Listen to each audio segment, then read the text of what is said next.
go. It'll say, ta-da! Great. So if you want to turn your own cameras off, that is perfect. And we will just do a little bit of getting the right view. And Louise will keep me right on this. Do we just move it to speaker view? Is that how it works, Louise? Yeah, I've done that, Jenny. Yeah. So it should be okay now. Lovely, great. So I will start to do some little introductions, and first and foremost, of course, we have to introduce Frances, who's going to talk about her book, which is just one of a couple of books. And I was asking her just before we came on how I should introduce her, because if you've read the foreword of the book, you'll know she has a very eminent history, having trained as a GP, having worked in pain for over 35 years.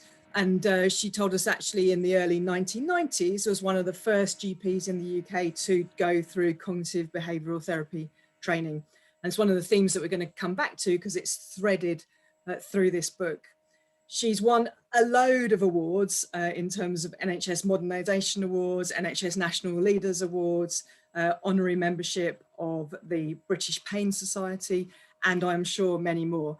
And it's been my great pleasure to work alongside her and learn so much from her in this Footsteps programme, which obviously follows a lot of the great work that she laid out in her first book. She is not tonight looking after the baby swifts, which is what she would normally be doing. So she not only looks after people, she also looks after little birds and who've fallen out of their nests and so on. So a whole load of nurturing going on.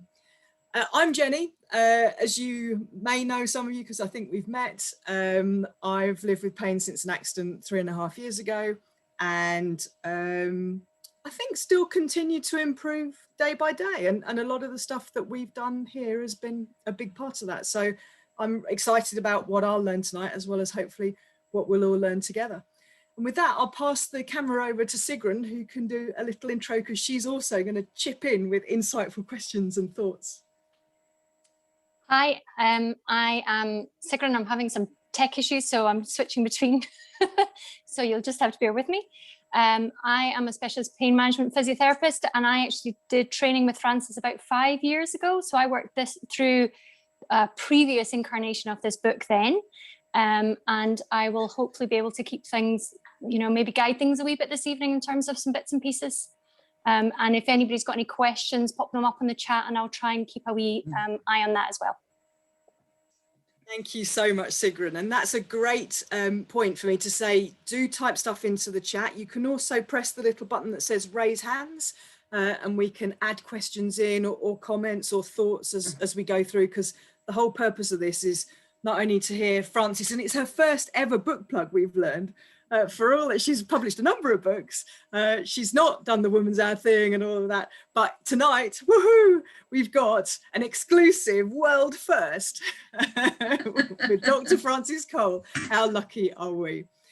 So let's jump in. And actually, I was really interested, Frances, in what made you write a book to start with, because it's a huge task, isn't it, to actually get it all down, especially a really thick one like this. So what made you actually sit down and write it? Thanks, Jenny, and thanks, Sigrun, and thanks, festival team, for inviting me to share with you all sorts of things. But the first thing, obviously, is why would you want to do a book? It's a huge amount of work. But you have to realise the context that was happening when we first came up with the idea. You have to go back to 2002/3. So that's 20 years ago. And there was only one book that was really hitting the scene then, which was Neville Schoen's book, Coping Successfully with Pain, which was a great starter as a book, without doubt. And we highly recommended it from our community-based pain management programs in downtown Bradford. But I think the team around me was saying, but if only we had this all in one place, all this kind of stuff, it would really be quite helpful. And we're also aware that there weren't any books that were picking up the new emerging approaches for managing pain, using cognitive behavioural approaches. So rather than just encouraging people to just get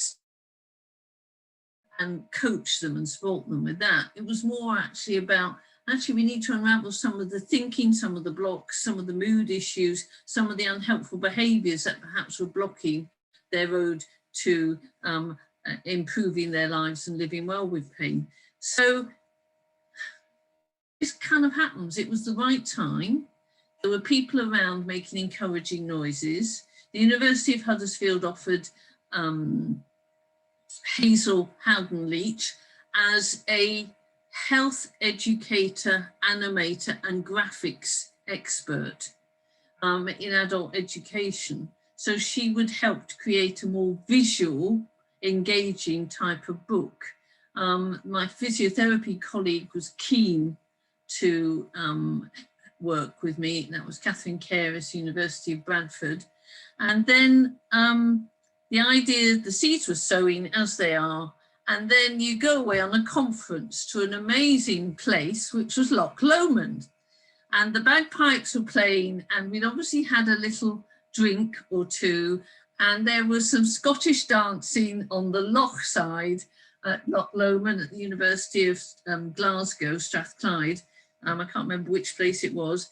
Lovely July night, and Helen MacDonald, who I knew quite well, was thinking of writing one. And I said to her, well, why don't we do something together? And she said, yes, let's do it. And that's how it started, really. Little knowing the immense amount of work, it's huge. I mean, it's taken 6 months out of my life twice because it's so complex. And you say these things and then you want to deliver them, and it seemed important at the time to be able to deliver it. And then the last little piece of the jigsaw that goes with this story is that Helen MacDonald knew Paul Gilbert, and Paul Gilbert in a way knew me because he'd been the examiner of my cognitive behavioural training programme and had assessed and passed my dissertation. And my dissertation actually was on chronic pain and using cognitive behavioural approaches, just as some of the emerging papers were happening in particularly the psychology and the CBT world.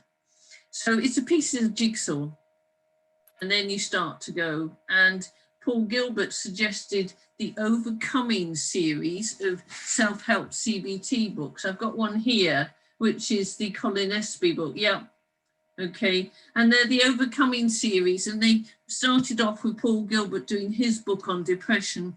And then they added some of the overcoming anxiety, obsessive compulsive compulsions and so on from key leading cognitive behavioural therapists around the world, mainly in the UK to start with, but gradually they've added to it. And it became a leading CBT self-help range of books. So that's the story. It's brilliant. I never knew on the bonny banks of Loch Lomond. I know. I mean, it's actually, and whenever Helen and I meet up, we always say, do you remember the marquee and the bagpipes and the Scottish dancing on Loch side of Loch Lomond? It was beautiful. I can imagine. And I think what I love about it, as you say, is it's beautifully kind of constructed, and you can jump in and do the exercises and work through them. It's just really practical. And I was saying to Louise, actually, it's kind of the stuff that I feel like my mum and my gran would recommend, in the sense it's good, solid common sense. And I think that can almost be a bit surprising when you've got the title of cognitive behavioural techniques on the front, which sounds a bit kind of sciencey and scary. And I know often for people in pain, there can be that real sense that people are trying to dismiss it as just in their mind and not a physical experience, which can be really hurtful. And so I'd be really interested, Frances, if you could unpack for us what the CBT element is and what it brings to the party. Yes, I think the problem, as you say, is the language. And with cognitive behavioural therapy, what we're trying to bring into the world of pain management is that the way you think about yourself, the way you think about the pain, the way you think, and I would add believe, about how others view you and your pain, and how you view the world and the future, are really pretty critical to then how you interpret what's happening to you in either helpful or unhelpful ways. And really during my cognitive behavioural training, I began to realise with one of the most crucial small books by somebody called Claire Phillips, who did the original behavioural pain management work prior to the establishment of input in St Thomas's, had identified the need to approach things from a behavioural perspective. So actually what and how you did things affected your physical body and your emotions.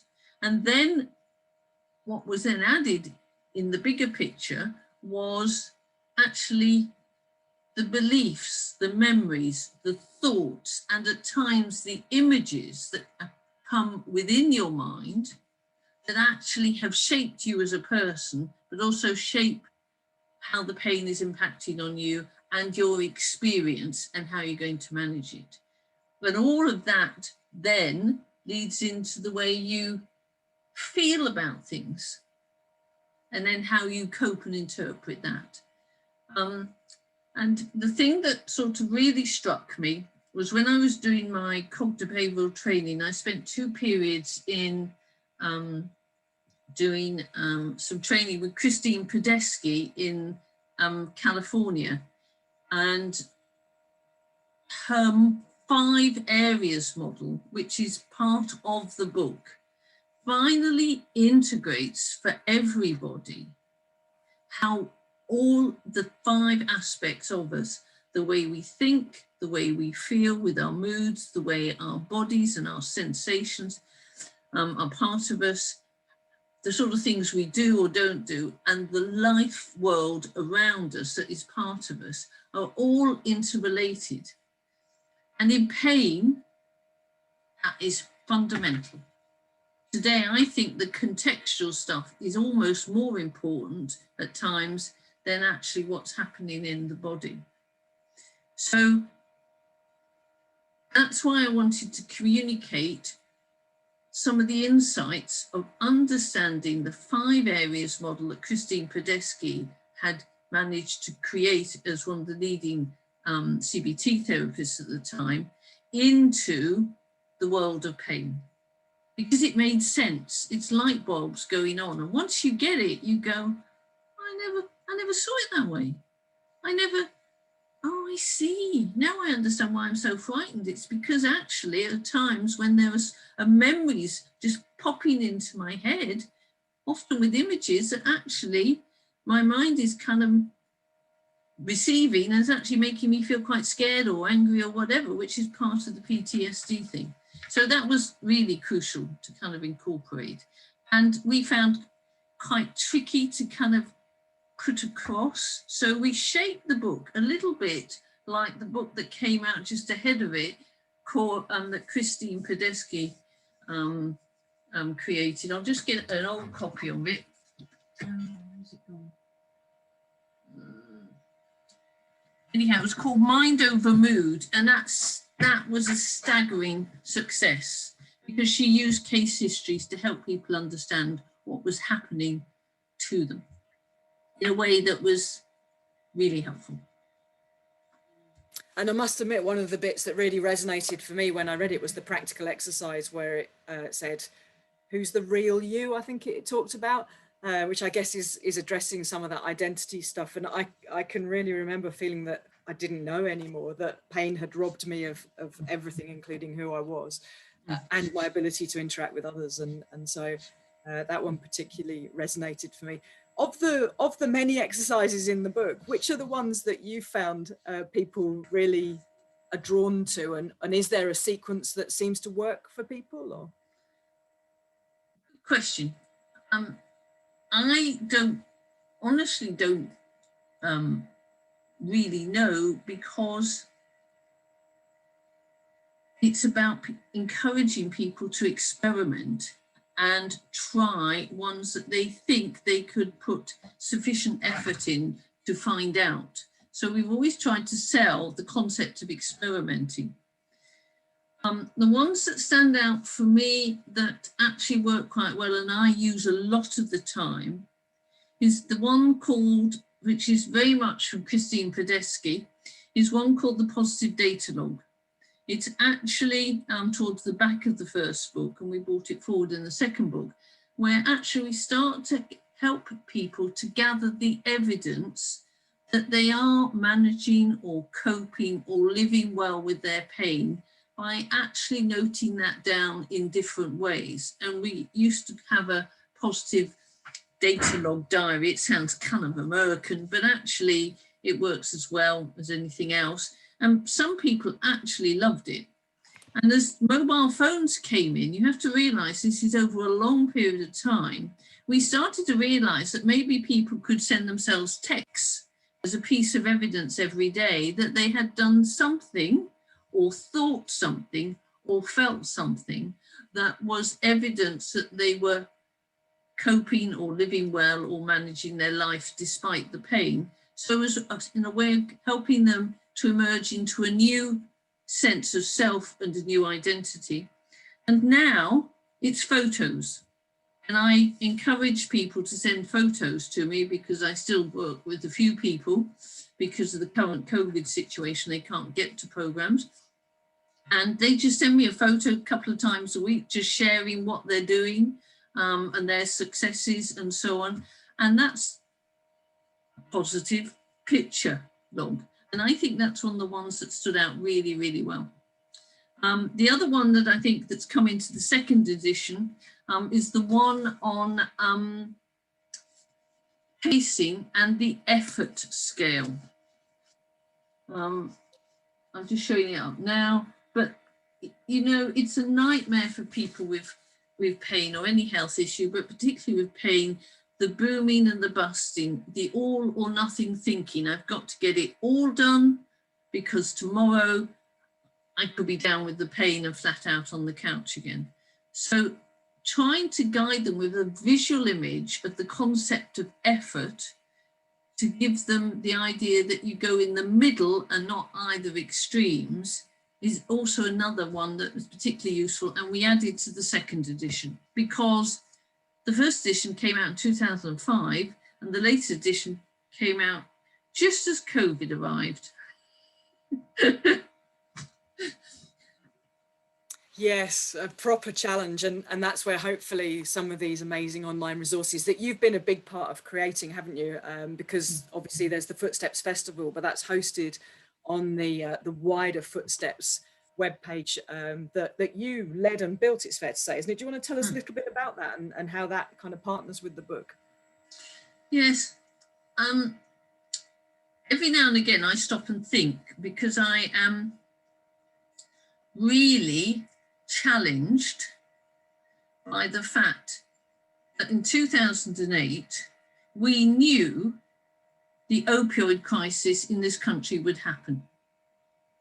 I still have the original summary documents of meetings, and I struggled to understand why it couldn't be addressed.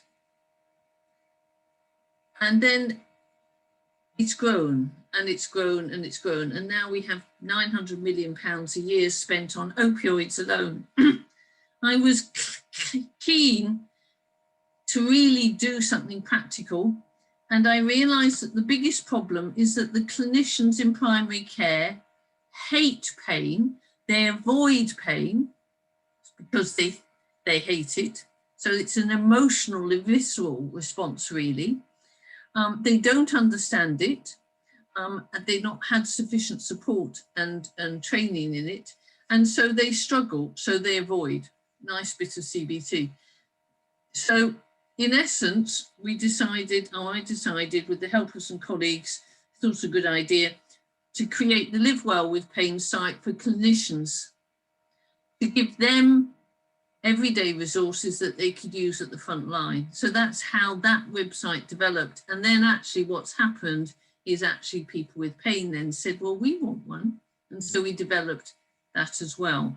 But it was really to make the clinicians way more supported and confident. And the news is good. They find the resources helpful. And we've been very open, I've been very open, is if there's something on there for you as a GP, a pharmacist, a physio, that we could create as a useful tool, like the opioid lottery tool, for example, that came from GP colleagues, we'll create it for you and we'll just do it. People ask me where the money comes from. Well, I have to say the money comes from a combination of the book sales, just get recycled, and also the Pain Toolkit app, which originally was commissioned some years ago and was used in primary care in some settings across the UK. So we just do it because you can't wait. Another 6 months, you'll have more Louises struggling with opioids. We're just pushing people into the opioid pool. And what we need to do is have clinicians who feel more confident to guide them from not taking steps into the pool or to guide them to take steps to come out of the pool. So. And just before we came on to the call, I was really interested to hear you say that not only have you been working with pain for 35 years, but also you've heard about how people address it in other cultures, and that some of that had been interesting and even insightful. And what would be some examples of things that you've seen elsewhere that you think tie into maybe some of the themes in your book, or things that we should all learn? I think the thing that's most stunning is that I've been visiting India on and off since 1983. And when I first visited India, people lived very simple lifestyles. They had not been exposed to the Western civilization at all. In fact, they lived within a sort of Nehru, who was one of the prime ministers of India immediately after independence, socialism. So there was a much more equal distribution of wealth, and that everybody was on bicycles or walked with some petrol engine dimensions. What has happened, and there was a lot of reliance on Ayurvedic medicine and very much a reliance on a predominantly vegetarian diet. The shift, and there was no diabetes. The shift today in 2018, when I last visited, was such that actually the cars with the pollution choke the cities, that the people have become incredibly overweight, and that diabetes is now affecting 15% of the population, and pain itself has increased across the population. So that's an example of that period of time. That's just from observations. Obviously, when you're out visiting remote areas, you will see witchcraft, you will see spiritual healing, you will see use of interesting potions and lotions, and so on. And all of these things seem to help people in different ways. So it makes you kind of think that actually something's happening within our society which is not in the best interest in terms of pain. Really, really interesting. It is, and it plays back, doesn't it, to that piece that you said right at the front with Christine about those different dimensions. And I guess there you're flagging that on so many of those different dimensions, things changed and pain was involved. In your book, one of the first chapters, and indeed I think in the footsteps, one of the first footsteps is acceptance. And I think for many people, that's a really hard one. It feels maybe like giving up, or it just feels inaccessible when you feel so angry and frustrated and in such pain. What do you think is the right way to kind of find a chink of light and start to make some progress when you're in that desperate space that so many of us have been in? What's been your experience? The first thing is to consider it's a journey, and it's an opportunity, which seems strange when you're fighting with the awful body sensations and experiences of the pain, and also the frustration of having lost that sense of who you were. And what we've tried to do is to help people to identify what they valued about themselves that they can take on the journey. And so it shifts the focus from the pain that's stopping me to actually, I think this is me. And then actually, if I'm on a journey, what do I want to be with the ideal me in the near future? And how can I shape that? And who can I help me to shape that? And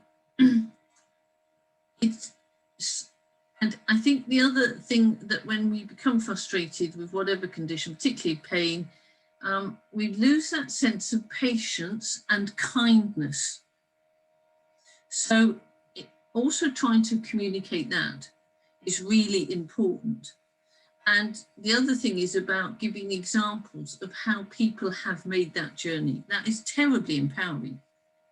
It's terribly empowering because there are things that other people see in a story or a video or working in a small group that actually helps them to begin to take that step of acceptance. Well, if they've managed that, I can do that. Or I never thought about it that way. Or I should have been looking at doing this some time ago. So there's all sorts of responses. The one resource I like particularly well and really rings bells with people is using metaphors. And I've really valued the metaphor that's come from the ACT world, acceptance commitment therapy, which is the bus tool. And if it's okay, and if we can share the screen, I'll just show you what the bus tool looks like. Great. Right, let's go for it. Aha, great news. Okay, can everybody see that? Can you see that, Jenny? Yes, it's here. Thank you. Yeah. It's here, great. Okay. So, I mean, the bus tool has just been around for some time as part of the common language of the acceptance commitment therapy world, which was the emerging therapy after the cognitive behavioural therapy came on the scene as a new kid on the block back in the 1990s. ACT then came in really in the late 90s and has made a very useful, enormously useful contribution. But in the bus here is that essentially what we're trying to help people understand is that when pain arrives in your life, it is an unwanted passenger on your bus journey of life, where you have been the bus driver in charge of steering the journey with the people and passengers as passengers on the bus. And at times, sometimes determining when the passengers get on and when they get off and where they sit on the bus. So very much that sense of control.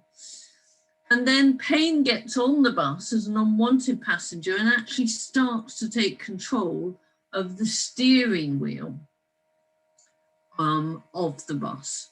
And you can have a really useful discussion with people to kind of help them share with you actually what's going on with the pain and the level of control that the pain has over them, and vice versa. And what this particular metaphor, and now we've made it into a tool, is doing is saying, okay, this passenger pain is actually not getting off the bus. As far as we know at the moment, it's going to be around on the bus, but you can basically work out where you want it, and then you can start to do that in different ways using non-drug therapies, and engaging in a range of activities that actually improve your life, things that are really enjoyable and fun and rewarding. So that turns out to be a very helpful way to engage people in acceptance, and that when people realise where they're going to put the bus, and I've currently got somebody who wants it in the back seat of the bus, over the last 4 months, it's gradually worked towards being on the back of the bus, and now it is. Because in the emails and the conversations, there's almost no talk about pain. It's there, but it's the back of the bus. It's the talk about, I'm doing my music, I'm doing my drumming, I've actually gone and done this, but gone and saved up and bought myself a really comfortable pair of footwear, some boots. It's really, that's what that's about. That's about living with it well and focusing on what you want to do when you want to do it, with the pain very much back seat, under the wheel arch, on the roof. It's a brilliant tool, and I guess it touches on so many of the other chapters in your book as well. Yeah, so goal setting, I guess, plays into the destination.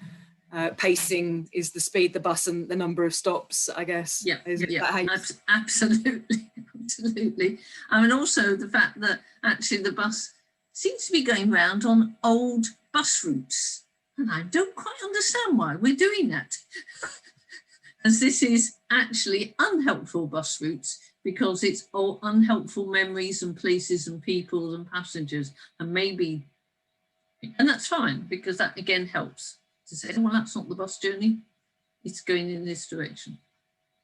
Lovely. So there's some great comments and questions in the chat, Francis, that maybe we can pick up. Yeah.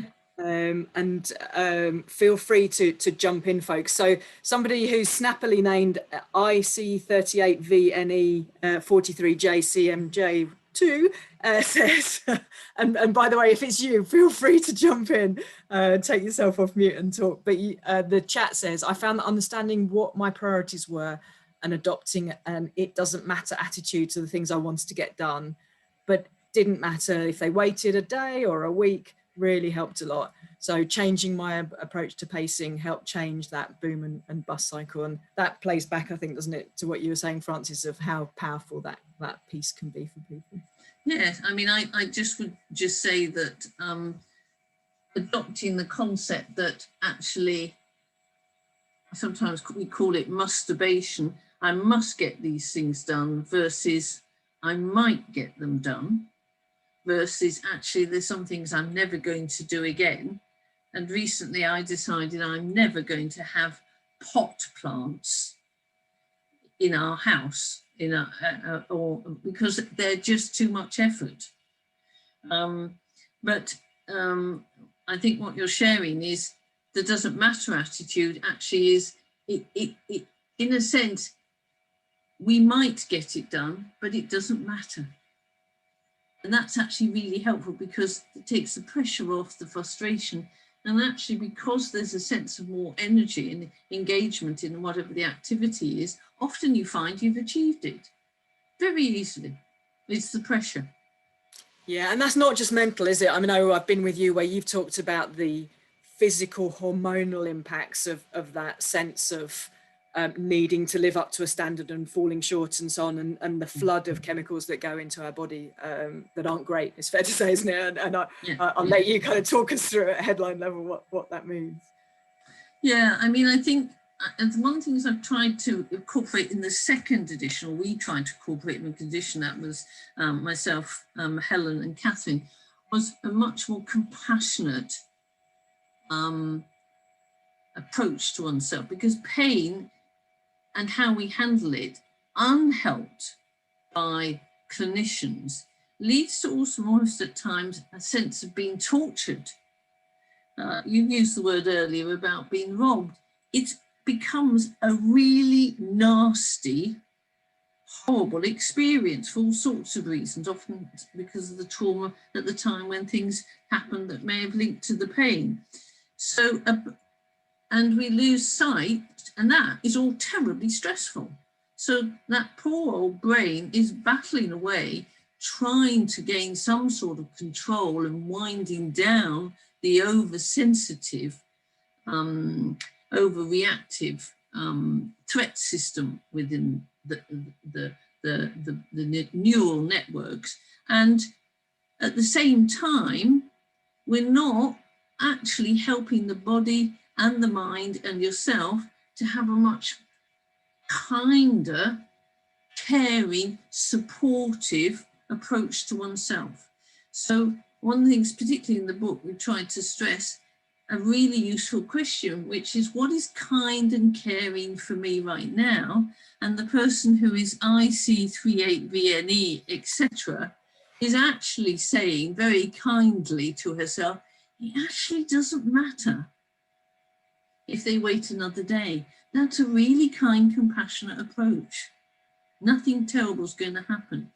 So, and that then helps to release via the work that Paul Gilbert's done on the compassionate mind. So that picks up Lorraine's point in the chat. That releases your own endogenous opioids. So being compassionate and caring and nurturing to yourself actually enhances your own endogenous opioids and helps the brain to begin to see ways to wind down some of the sensitivity, the overreactivity and the threat, which it interprets as pain. Does that make sense to you, Jenny? It does. It helps such a lot, and I think links to Lorraine's question actually. So she talks about back in 2004, mindfulness was a big topic that people talked about, and now she's not so sure of its usefulness and wonders what your opinion is on mindfulness. I think it is remarkably useful and has evidence base for people who are struggling with depression, certainly anxiety, and a range of other mental and physical health problems. Its usefulness is being with the experience, whatever it is, without judging it. And one of the problems, and we heard from Irene Tracy the other week, is that we have a whole range of expectations and constantly making judgments, and our brain is making judgments on what is going on 24/7. And actually mindfulness in allowing the mind to be aware, but not hold on or to judge, a sort of Teflon kind of experience, is helpful. It helps to improve concentration, focus, memory, and helps the management of some moods and so on. So I think it has a value for sure, and has helped an enormous number of people. Certainly 4 people that have been people on pain management programs with us have gone on to be mindfulness trainers and contributed enormously to the world in terms of helping people to use it as a way to manage themselves with their pain in a less distressed way. So that's my opinion, really. I think it has a value and people should engage with it and do a very formal course to build up the skill and work with it. I've certainly found it very helpful just in everyday life. Yeah, there are so many people who swear by it, aren't there? And as many people know, I also coach athletes, having come from that background myself. And as we go into the Olympics, you will see many people using basic mindfulness techniques, one of which is just breathing, because it's super powerful. Yeah, this is how we mentally can get in touch with our physical system and engage things that are deep in the unconscious, in terms of the parasympathetic system and so on. So when we watch the Olympics, we will see people using breath as a way to center and relax their body and prepare themselves for super performance. I think that, I would agree with that, Jenny. I think it's being grounded in the moment that is one of its great values. And we've noticed, and we're just getting some early evaluation of the Step Into Singing event that's on the festival. And one of the things that we've been doing within it is providing moments and experience of mindfulness, mindful movement, mindful breathing, to help people to be in the event of Step Into Singing as they are at that time. And some of the people have found it extraordinarily helpful. So I think it's watch this page and keep using it. But if you're struggling with it, then actually perhaps revisit some of the emerging different perspectives of mindfulness that have now come through. Yeah, I think that's so true. And that's probably a good place as well, just to check in with Sigrun, and because I know a lot of physiotherapy and a lot of, especially managing things that touch on the nervous system or that side are really important. So over to you, Sigrun. Yeah, thanks. I was sort of thinking the same thing. I was, trying not to jump in. We use mindfulness a lot as well, but I think it's really worth trying to remember that not one size fits all. Lots of people find it really challenging to do, but we use it pretty regularly. If you have a lot of anxiety, it can be quite difficult to get settled and centered into it. So maybe a movement practice is more helpful than a kind of seated practice where you have to sit, especially if you tend to have quite a lot of thoughts coming up into your head. So, we are very keen on trying lots of different ways of doing mindfulness. You can do a walking mindfulness practice as well as just your sitting practices and things like that.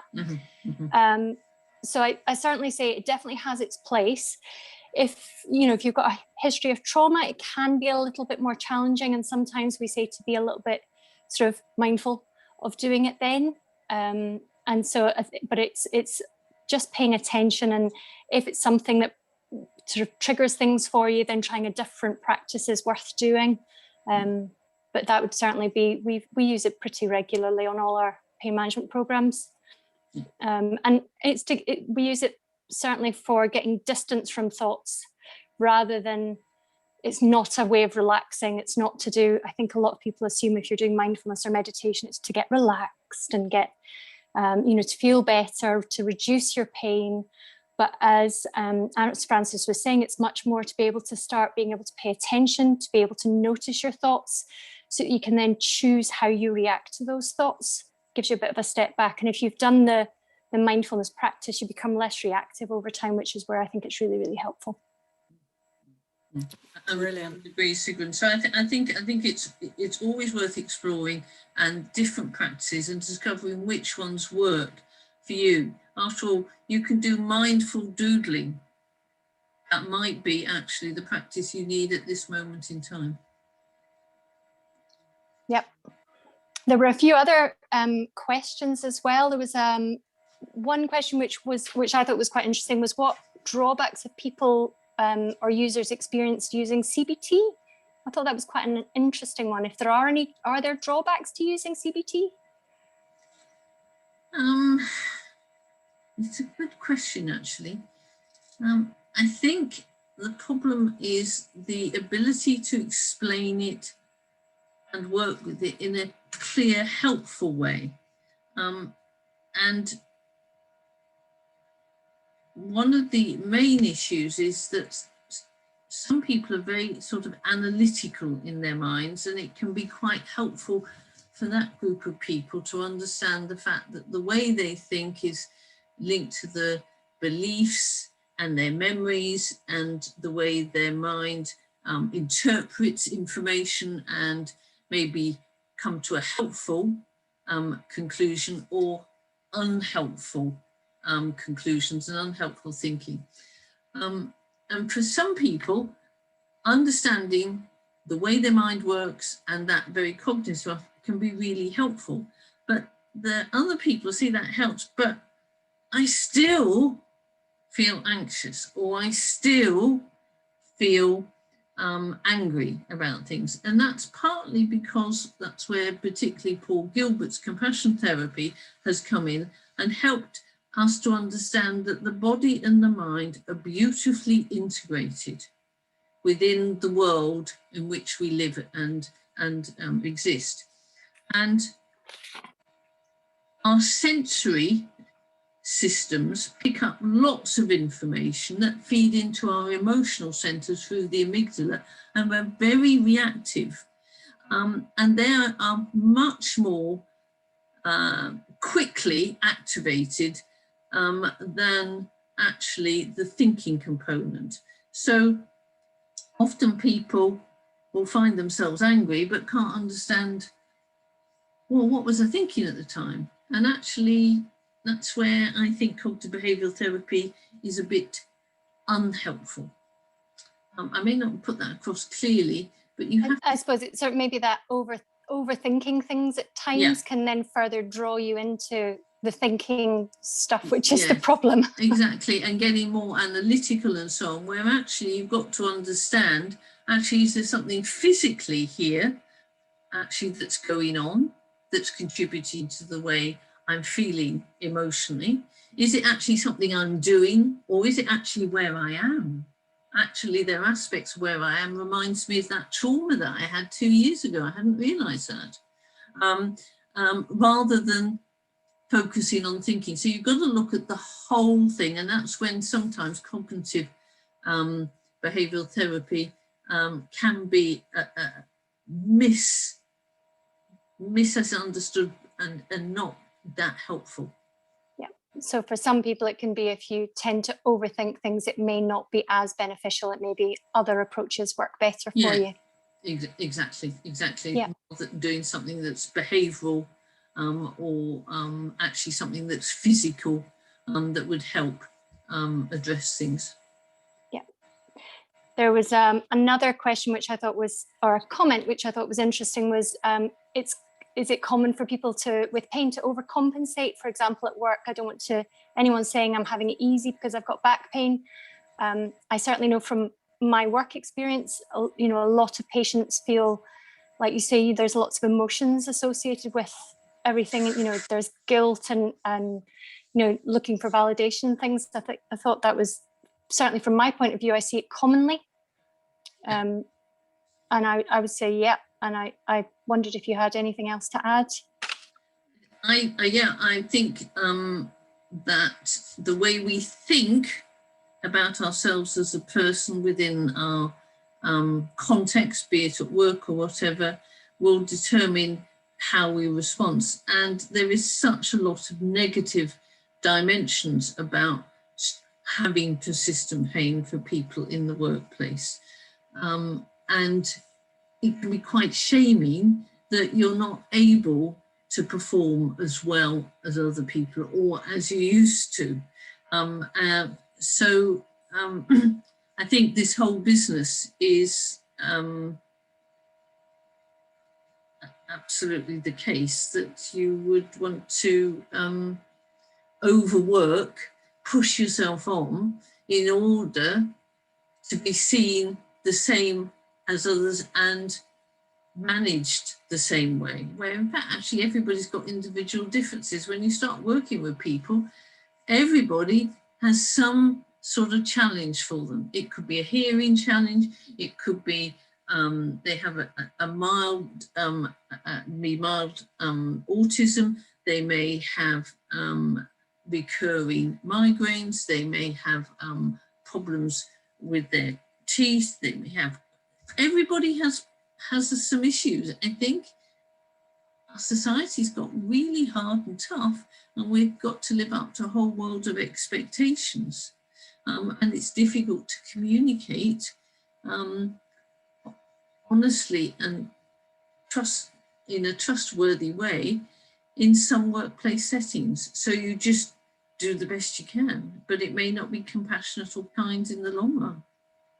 Yeah, I thought it was lovely that you had a chapter on communication and sharing concerns in the book, because I think that's really, really helpful, and it is a real wrestle, isn't it? Because you feel a failure, or I feel a failure in myself, and if I then have to try and articulate that with somebody else, it's really problematic. And I think unpacking some of those stories and trying to put more positive constructs which come into the pacing and the self-management and the focusing on what, you know, the diary of what we have managed to do, can be really positive tools. And so it makes me feel really positive when I see those really practical things that you can literally go home and do, and at the end of a tough day at work, and draw out, actually, I did manage to do these 10 things. And next time somebody says that, I'm going to say, wait a minute, actually, let's just review, like, here's what we have done today, and actually that's going to get done tomorrow, and that's okay. To the compassionate point earlier. Sorry, Sigrid, back to you. No, it's fine. The brain certainly is very good at being negative, especially when we're frightened or in pain. So it definitely goes to the negative stuff. So I actually think the idea of doing the positive, data log is a lovely one. It's not actually something that I've used from the book, Frances. I hadn't realised it was there. No. I think it's fun, and I think getting other people around you also to draw your attention to some of the things you're doing, because often one's on automatic pilot is also part of that as well. I think the book at the time, and still is, I have to say, is complex. I think Jenny's right, you can only dip into it. I think we included areas for the first time on communication, and we put in for the first time about intimacy. Helen was really, really keen that went in, and we all agreed that should be there. We tried to expand some of the aspects in the second edition on the mindfulness and a more compassionate approach. I think I have to say the book probably for many people is good for professionals, and I wish all my medical colleagues would actually use one. I find even trying to get anaesthetists who work in the pain services are not that interested in it. I can't tell you what I did to try and get my colleagues on board with this book. I took boxes of the books to the British Pain Society and tried to sell them at cost price, so they wouldn't mind losing a £5 for a book that actually had some really probably pretty good stuff that would help them understand how to have useful conversations with patients. I even got our pain management team from Bradford to sit on the lawn at one of the conferences and sell the books, because we wanted to get things out there. And I think my biggest disappointment is that it's only really since the IT world has taken off that we really got some good resources out there in a way, and particularly in the last 5 years, that actually books are really helpful, but they're for a small group of people. And I was sharing with the team earlier that we sold, with the first book, 16,000, of which some went to Estonia, Finland, and Poland, because the publisher wanted them to be sold. I had an arrangement they could be sold in other languages, and that included those countries. 16,000 when you've got 14 million people with pain is not a lot. So this is a really interesting perspective. How do we engage and work with people? And obviously the digital medium is adding to that expansion. The book that came as a consequence, which I'm going to plug to my colleague, which I love, which is the book we really, I think, want to do in the first place, is this one called The Pain Management Plan. And I love it because it's got loads of pictures in it. I love it because it's practical, and really practical, and a really good place to start. And it just is very people friendly, and our publisher's great, but in the first edition, we had lots of pictures and animated things to put in, and they weren't so keen. But we fought for the second edition, and we got loads more in than previously, which I think makes it a better book. If you've got some break in the text and some meaningful diagrams or pictures and so on. It works for me, Francis. I'd love to just come back to CBT, because there's a couple of comments in the chat around it not necessarily being accessible for people, that you know, maybe it hasn't worked and so on. I'm not, if I'm 100% honest, sure that I exactly know what having CBT done to you actually means, and so I'm wondering if you can kind of steer us through it.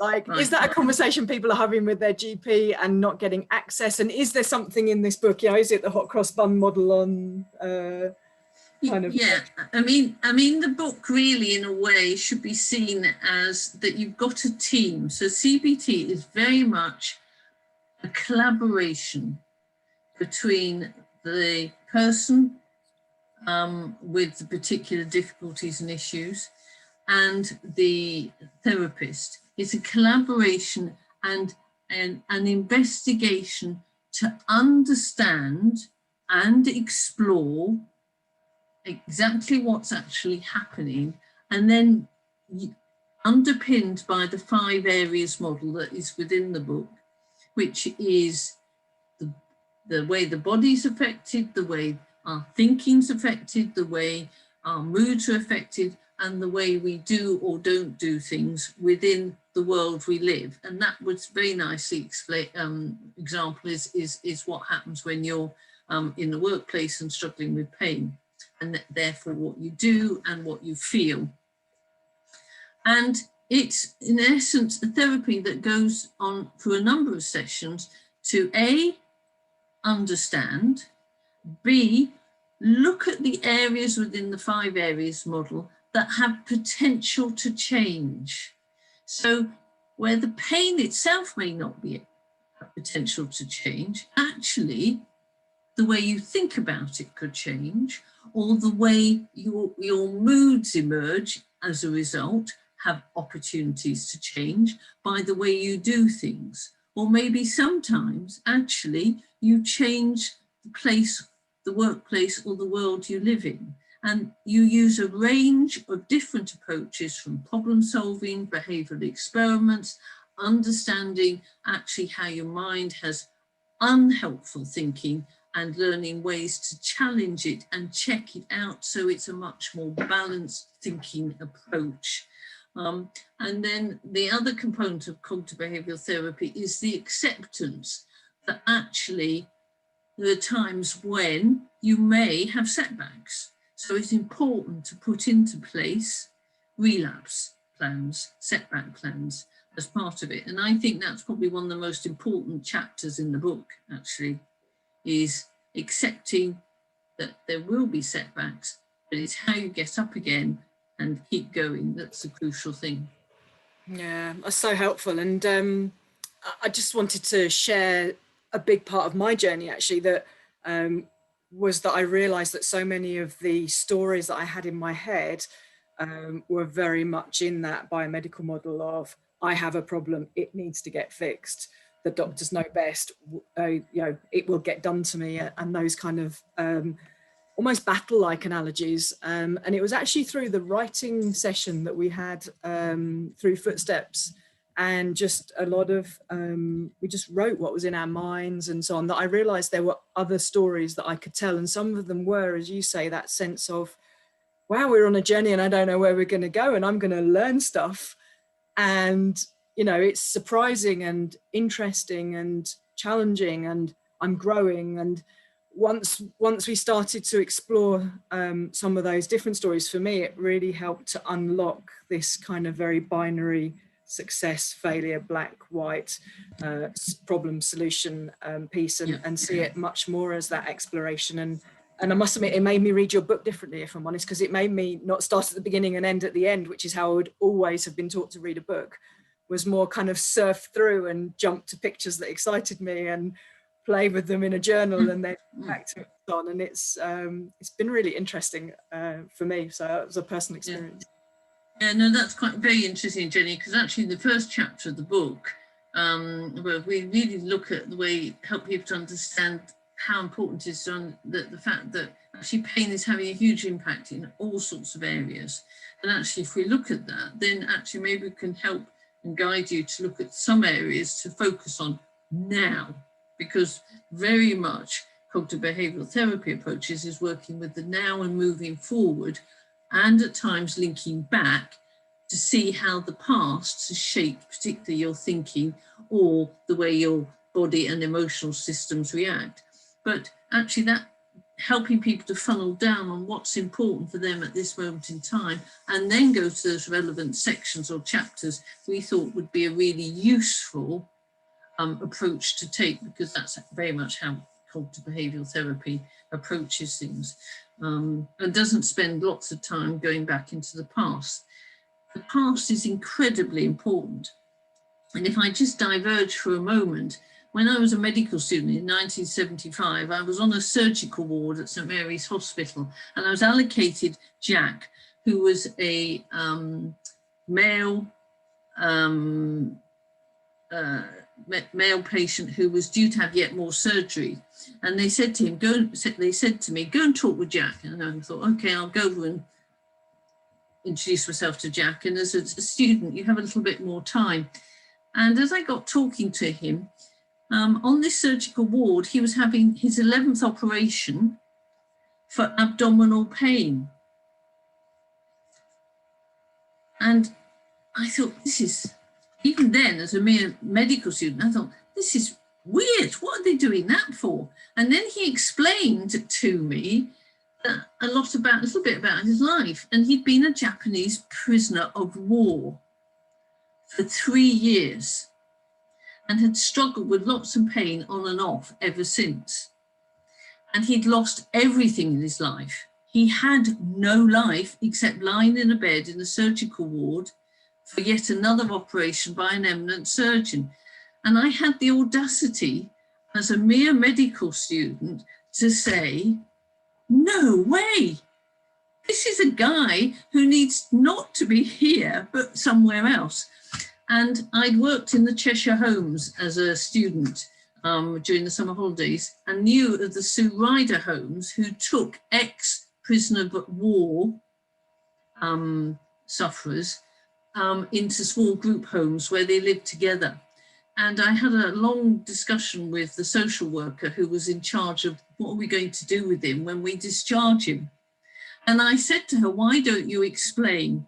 Well, I got to know him a bit more. He had another operation. He then had 15 scars on his abdomen, and I can still picture it today. Emaciated chap, but actually there was a real light of a person in it. 6 months later, she got in touch and she said, he's living really happily in a Sue Ryder home and he's got great mates. He's still got his pain and he's still got his scars. And I just thought, we've got to look at the whole picture. And that's how my journey of pain started. And that's why the book had to have every bit in it, because it's about a person, of people, and setting them, their journeys into new worlds, to happier times. Wow, what an incredible experience, Frances. Thank you for sharing that.